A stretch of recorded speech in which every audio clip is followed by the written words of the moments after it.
Alright, hello again guys. We are now here in 9.3 looking at area of trapezoids, rhombuses, and kites, and we're going to start with a trapezoid. So maybe you've seen this before, maybe not. If we take a trapezoid, we can actually cut this up into pieces and have two right triangles on both sides because we have a base on top, which tends to normally be shorter than our base on bottom. So if you can look at this, we've got our long base on bottom and our short base on top. But then I've got these two triangles. So if we envision taking these two triangles by themselves and then looking at the remaining shape I get is just a rectangle. And the two triangles over here, if I combine them together, I get another rectangle. So what we end up seeing is a really convenient formula for our area of a trapezoid. So here is our formula for our trapezoid, and actually what we're doing, if we were to rearrange this is really half of the sum of the bases times the height, because what we're doing is we're averaging the two bases as if we chopped off this side and brought it over to the other side. That would then make the both base lengths be the exact same of the average between base 1 and base 2, and then times the height, since then we would have a rectangle. So go ahead and try that for 1 and 2 down here. Hopefully you have worked through the Pearson module and dealt with all those problems. So go ahead and get a little bit more practice. We want to combine the bases, take half of that, and then multiply by the height. So like I said previously, I like to change the order in which I write my formula. So I write it 1/2 times the sum of the bases, then times the height.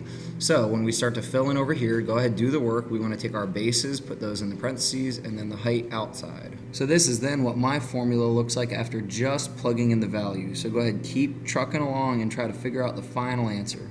And because 34 here is an easy number, I might as well go ahead and take the half of my 34. So that gives me 17. Now if that wasn't even, I might do the multiplication first and then find half of it. So now I get 17 times 8.5. I get a final area of 144.5 centimeters squared. If you've not done number 2 yet, please pause the video and do so. So when I do this math all the way through, I get 1/2 times the 18 plus the 6 times the 9. That adds up to 24. Half of that is 12, so then I get 12 times 9. We get a final area of 108 feet squared. Move on and try the next section of the Pearson module and then come back to review the problems with me. So what we see here when we're looking at the area of a kite or a rhombus is that I can break this up into triangles. And I can take the top half of my kite and say this right triangle could combine with this right triangle if I broke them apart, and that would actually make me a rectangle. This right triangle down here would have the same dimensions and could combine with this right triangle over here and again give me another rectangle. So I can essentially look at this as the combination of two rectangles, like the sum of their areas, and a rhombus does the exact same thing with the triangles that I can break apart.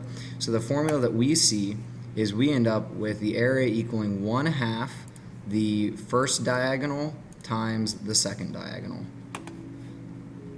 So what we have to then watch out for here is we need to know the length of the diagonals, not just the pieces and parts of them. So if we look down here at practice problem 3, go ahead and try to think about what is your D1 and what is your D2, and then how would you find that area. So I've kind of color-coded the math for you here, and they go ahead and they talk about what the first diagonal length is. So that diagonal we can see here is the 8 and the 8, it's right across.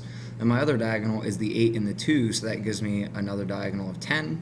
So I have 1/2 of my two diagonals combined. Now again, multiplication order is commutative, so I can change things however I want. So I put my 16 here because half of 16 then is easier to multiply by 10 than if I did half of 10 then times 16. So what I see is I get 8 times 10, or a final area of 80 inches squared. Make sure that you have that label because it is not correct unless you have the label. Try 5 and 6. They should be hopefully not too challenging. So this problem right here actually did not relate to my picture over here. So let's go ahead and approach this problem because we want to look at how we figure out an unknown diagonal. So what we see here is I know that the side lengths are 10 and the length of the longer diagonal is 16. Now it can be similar here, except this is a kite and we are talking here about a rhombus. So hopefully you can identify what the difference between a rhombus and a kite would be. So we need to find the area of this rhombus. So let's first try to make a little drawing. So here's the best drawing that I can muster up. So we know that our longer diagonal is 16, so if I cut it in half, that means that the chunk of my diagonal here would be 8. I know that all of my sides are 10, so I could label each side as 10. And then I don't know my shorter diagonal, but what I do see is I've made a right triangle. We know that my diagonals of a rhombus will always create a right angle. So here I've created a right triangle. So what I can do is actually use the Pythagorean Theorem to solve for this third side. So go ahead, try to set up the Pythagorean Theorem. If you can't remember it, I will show it to you here in just a moment.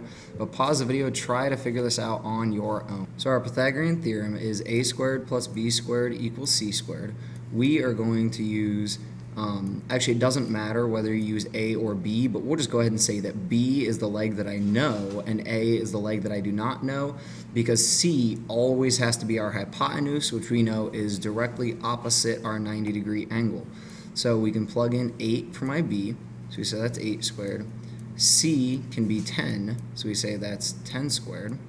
And then we just want to do the math to solve all this. So if we follow through the math for our Pythagorean Theorem here, we plugged in 8 and got 64 and 100 here.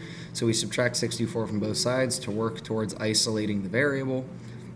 We get a squared is equal to 36, and the only way to get rid of a square is to take the square root. So we square root both sides, and we get that a is equal to 6, which now tells me that my other diagonal, we can just call it our diagonal 2, because that 6 will only be half the diagonal. We know that my diagonal is 12. So now we've got a diagonal of 16 and a diagonal of 12. We can from there solve the area. Alright, so if I work through all the math, once I find that my other side is 6, that tells me my other diagonal is 12. So I plug it in. The product of my diagonals, then half of that, so half of 12 is 6, and 6 times 16 is in fact 96. My final area for this problem right here that got it from problem 3 is 96 centimeters squared. So for 5, what we see here is that if half of this diagonal is 20, then the entire diagonal would be 40, and likewise if half of this diagonal was 30, the entire one would be 60. So we can then say that the area is going to be half of the 40 times the 60, and then we can do out the math. So when we follow the math down through, we get half of 2,400, which is 1,200 feet squared. Now over here for number 6, we again have a diagonal that we don't know. So we can look at this little vertical section here as being 3, since I know that the entire diagonal is 6. And then I can call this my unknown section. Again, we can call that A if we want. So now let's set up our Pythagorean Theorem to solve for our diagonal. So as we set up and solve our Pythagorean Theorem here, we have an unknown a squared plus 3 squared equals 5 squared, because remember 5 is our hypotenuse.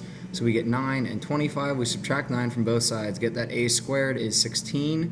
So therefore a would be 4, which makes the whole diagonal 8. So now I can set up the math to solve for the area of that rhombus. So go ahead, set that up, and finish solving. The most common mistake that I will see on problems like this is that you forget to use the entire diagonal. People will use chunks or halves or whatever. So please make sure that you're using the entire 8 for this diagonal across here and the entire 6 for the other diagonal. When I do the math, I get an area of 24 meters squared. And that is pretty much all I have for you guys on this lesson. So please make sure that you understand rhombus and kite have the same formula, and we just use the lengths of their diagonals. We can solve for an unknown diagonal if we know the other diagonal by setting up right triangles like we've done here and done here. And then make sure that you use the entire diagonal values when doing the math. Please work through your practice, your homework, and please let me know if you have any questions, comments, or concerns about any of this. Thank you, and have a great day.